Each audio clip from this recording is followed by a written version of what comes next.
అంబేద్కర్ ఒక్క మాలమాదిగలకే నాయకుడు కాదు.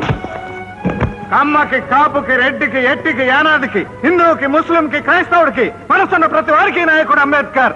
భారతదేశానికే నాయకుడు. అలాంటి గొప్ప నాయకుడిని కులం రంగు పులిమి దళితులకు మాత్రమే పరిమితం చేశారు. Shame shame on your part, shame on our democracy, shame on hour constitutional policy. Ambedkar కి చెప్పుల దండ వేయటానికి దళిత రాజ్య స్థాపనకి ఏమిటా సంబంధం?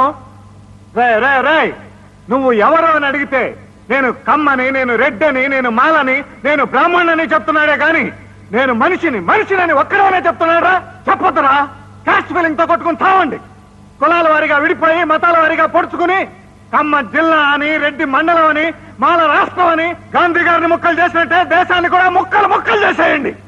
సిగ్గొదిలి, శర వదిలి, నీతొదిలి, జాతి వదిలి, మంచొదిలి, మనసొదిలి నరుక్కోండి, పొడుచుకోండి. కళ్ళు రెండు పొడుచుకున్న జాతి కథ